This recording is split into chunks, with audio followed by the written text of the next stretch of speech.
નમસ્કાર મિત્રો, નોલેજ ગુરુમાં ફરી એકવાર આપ સૌનું હાર્દિક સ્વાગત છે। મિત્રો આજે એટલે કે 17 ફેબ્રુઆરી 2019ના રોજ હાઈકોર્ટ પટ્ટાવાળાનું જે પેપર લેવાયું એ પેપરમાં પૂછાયેલા 100 પ્રશ્નોની આપણે આન્સર કી જોવા જઈ રહ્યા છીએ। મિત્રો હાઈકોર્ટની પરીક્ષામાં એવું થતું હોય છે કે પ્રશ્ન પેપર છે એ વિદ્યાર્થીઓને ઘરે લઈ જવામાં દેવામાં આવતું નથી હોતું, એટલે કે એક્ઝામ સેન્ટર પર પ્રશ્નપત્ર છે પાછું લઈ લેવામાં આવે છે।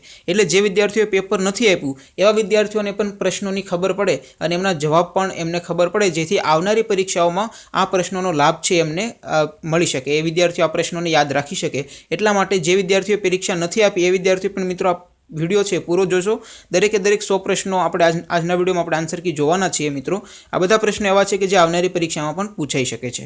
તો શરૂ કરીએ એ પહેલાં મિત્રો, જો તમે નોલેજ ગુરુ યુટ્યુબ ચેનલ પર નવા હો અને ચેનલને સબસ્ક્રાઇબ કરવાનું બાકી હોય તો ચેનલને સબસ્ક્રાઇબ કરી લેજો અને બાજુમાં આવતા બેલ આઇકન પર ક્લિક કરી લેજો, જેથી તમને અમારા આવનારા વિડીયોની નોટિફિકેશન મળતી રહે। ચાલો શરૂ કરીએ આજનો વિડીયો। મિત્રો આજે લેવાયેલા પેપરમાં જે પ્રશ્નો પૂછાયા હતા એ આપણે જોઈ લઈએ। તો પહેલો પ્રશ્ન હતો, લોકસભામાં વિરોધ પક્ષના નેતા કોણ છે? તો મિત્રો એમાં જવાબ આવશે મલ્લિકાર્જુન ખડગે।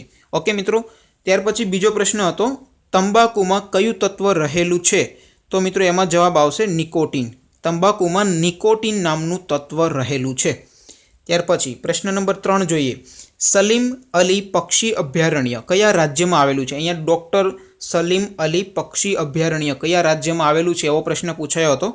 તો એમાં મિત્રો જવાબ આવશે ગોવા ખાતે આવ્યું। તો મિત્રો અહીંયા ફેરવીને તમને પ્રશ્ન પૂછે કે ભાઈ સલીમ અલી પક્ષી નેશનલ પાર્ક કયા રાજ્યમાં આવેલું છે? તો જવાબ આવે જમ્મુ કાશ્મીર। ઓકે, ત્યાર પછી પ્રશ્ન પૂછાયો હતો ચોથો પ્રશ્ન, ટેસ્ટમાં ભારતનો સૌથી નાની ઉંમરે કેપ્ટન કોણ બન્યા હતા? બરાબર, એટલે કે સૌથી નાની વયે ભારતીય ટેસ્ટ ક્રિકેટ ટીમના કેપ્ટન બનનાર ખેલાડી કોણ હતા? તેમાં મિત્રો જવાબ આવશે મંસૂર અલી ખાન પટોડી। બરાબર, મંસૂર અલી ખાન પટોડીનો સાચો જવાબ આવશે। પણ મિત્રો ભવિષ્યમાં તમને આ સવાલ પૂછાઈ શકે છે। અહીંયા આપણને ટેસ્ટનું પૂછાયું છે, તમને ભવિષ્યમાં પૂછી શકે કે ભાઈ ઓડીઆઈમાં ભારતીય ક્રિકેટ ટીમના સૌથી યુવાન વયે કેપ્ટન બનનાર ખેલાડીનું નામ જણાવો। તો મિત્રો ઘણી વખત વિદ્યાર્થીઓને આ સવાલમાં ઓડીઆઈનો પૂછાય તો તમને ભૂલ થવાની સંભાવના છે જો તમને સાચો જવાબ ન ખબર હોય તો, કારણ કે મોસ્ટ ઓફ વિદ્યાર્થી યા તો મહેન્દ્રસિંહ ધોની લખે અથવા તો વિરાટ કોહલી લખે। બરાબર, વિરાટ કોહલી 5મા નંબરે છે ઓડીઆઈ ક્રિકેટમાં સૌથી નાના વયે કેપ્ટન બનનાર। બરાબર, એમાં મિત્રો સાચો જવાબ આવશે સચિન તેંડુલકર। સચિન તેંડુલકર છે એ ઓડીઆઈ ક્રિકેટમાં સૌથી નાની વયે ભારતીય ટીમના કેપ્ટન બન્યા હતા। બરાબર, આઈ થિંક બીજા નંબરે સુરેશ રૈના છે। બરાબર, તમને ખબર પણ ન હોય। ત્યાર પછી ટેસ્ટ ક્રિકેટમાં જે અહીંયા આપણને સવાલ પૂછ્યો એનો જવાબ આપણે જોઈ લીધો, મંસૂર અલી ખાન પટોડી આવશે। બરાબર, એટલે બંને જવાબ યાદ રાખી લેજો। ત્યાર પછી 5મો સવાલ જોઈએ, ટેનિસ ગ્રાન્ડ સ્લેમમાં કઈ ઓપન વર્ષમાં સૌથી પહેલાં રમાય છે?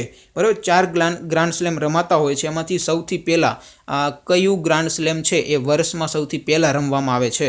તો એવો સવાલ પૂછાયો હતો, તેનો જવાબ આવશે ઓસ્ટ્રેલિયન ઓપન। બરાબર, ઓસ્ટ્રેલિયન ઓપન, ફ્રેન્ચ ઓપન, પછી વિમ્બલ્ડન અને પછી ત્યાર પછી યુએસ ઓપન, આવા ઓપનો રમાતા હોય એમાં સૌથી પહેલાં વર્ષમાં રમાય ઓસ્ટ્રેલિયન ઓપન। ઠીક છે, ત્યાર પછી 6થો પ્રશ્ન પૂછાયો હતો, રૂપિયાના સિક્કાનો આકાર કેવો હોય છે?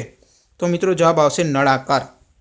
અહીંયા મિત્રો ઓપ્શન ઘણા વિદ્યાર્થીઓને ભૂલ થઈ છે કે વર્તુળાકાર લખી નાખ્યું છે ઘણા વિદ્યાર્થીઓએ, પણ ખરેખર આ સવાલનો જવાબ આવે નળાકાર। રૂપિયાના સિક્કાનો આકાર કેવો હોય? તો નળાકાર હોય। અહીંયા સવાલ તમને ફેરવીને એવો પૂછ્યો હોય કે રૂપિયાના સિક્કાની સપાટી કેવી હોય છે? તો વર્તુળાકાર આવે। અહીંયા આકાર પૂછ્યો છે, સિક્કાનો આકાર કેવો હોય? તો નળાકાર આવશે। ઠીક છે, ત્યાર પછી 7મો પ્રશ્ન પૂછાયો હતો, તાજેતરમાં ભારતની 100 રૂપિયાથી મોટી નોટો પર કયા દેશે પ્રતિબંધ મૂક્યો છે? તો જવાબ આવશે નેપાળ દેશ છે, નેપાળ દેશ। એમણે મિત્રો ભારતની ચલણી નોટો છે જે પણ 100 રૂપિયાથી મોટી એવી નોટો ઉપર પ્રતિબંધ મૂક્યો છે। ત્યાર પછી હવે આપણે જોઈએ 8મો પ્રશ્ન, તાનારીરી મહોત્સવ કયા સ્થળે ઉજવાય છે? તો જવાબ આવશે વડનગર ખાતે। તાનારીરી મહોત્સવ કયા સ્થળે ઉજવાય છે? તો વડનગર ખાતે। બરાબર, અથવા તો તમને સવાલ એવો પણ પૂછાય કે તાનારીરી નીચેનામાંથી કયા સ્થળ સાથે સંકળાયેલું છે, જોડાયેલું છે? તો જવાબ આવશે વડનગર ખાતે।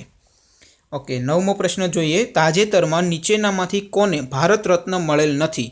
ઓકે, તો તમને 4 ઓપ્શન શું આપ્યા થાય એ આપણને ખબર નથી, મને યાદ નથી, કારણ કે પેપર છે એ સ્મૃતિ આધારિત છે, પણ એમાં મિત્રો 3 વ્યક્તિઓને ભારત રત્ન મળ્યા છે, એટલે 3 એ હોય અને એક ચોથો ઓપ્શન ખોટો હોય, અને જે ખોટું હતું એ જવાબ આવશે સચિન તેંડુલકર। એમને ભારત રત્ન તાજેતરમાં મળેલ નથી। એટલે મિત્રો મારા મત પ્રમાણે 4 ઓપ્શન કયા કયા હોઈ શકે? તો આ હશે પ્રણવ મુખર્જી, નાનાજી દેશમુખ અને ભૂપેન હજારિકા અને ચોથો ઓપ્શન સચિન તેંડુલકર. તો જવાબ આવશે સચિન તેંડુલકરને ભારત રત્ન તાજેતરમાં નથી મળ્યો, એમને મળ્યો છે પણ પહેલાં મળેલો હતો, બરાબર. અત્યારે જે તાજેતરમાં જાહેર થઈ એમાં પ્રણવ મુખર્જી, નાનાજી દેશમુખ અને ભૂપેન હજારિકા આમને ભારત રત્ન મળેલ છે.